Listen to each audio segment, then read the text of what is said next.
Hi friends, welcome back to my channel. ఇవాటి recipe వచ్చేసి మా నాన్నమ్మ చేతి చేపల పులుసు. ముందుగా సరిపడా చింతపులుసు తీసుకొని అందులో ఉప్పు కారం వేసి కలిపి పక్కన పెట్టుకోవాలి. ఒక బాండి తీసుకొని ఆయిల్ వేసుకొని సరిపడా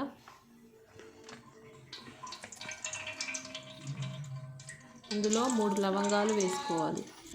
వేసాక కచ్చపచ్చ దంచుకున్న ఉల్లిగడ్డ వేసుకోవాలి. వేసుకున్న తర్వాత గ్రైండ్ చేసిన ఉల్లిగడ్డ పేస్ట్ వేసుకోవాలి. అవి బాగా ఎర్రగా గోలిన తర్వాత సరిపడా అల్లం పేస్ట్ కూడా వేసుకోవాలి.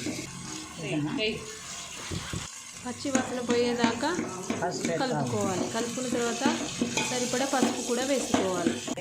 2 చెంచాలు వేసుకుంటున్నాను.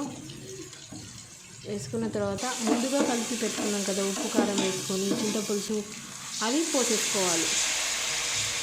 పోసుకున్న తర్వాత ఒకసారి కలుపుకొని మూత పెట్టి వేసుకొని మసలేటప్పుడు చేపలు కూడా వేసేసుకోవాలి.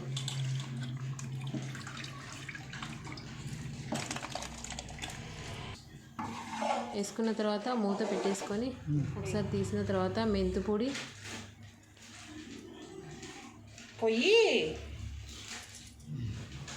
వేసి ఒకసారి కలుపుకొని అందులోనే సరిపడా ఉప్పు కారం ధనియాల పొడి వేసేసుకొని తర్వాత కొత్తిమీర వేసేసుకుంటే చేపల పులుసు రెడీ అయిపోయింది. It's tasting time. Do like, share and subscribe to my channel. Bye.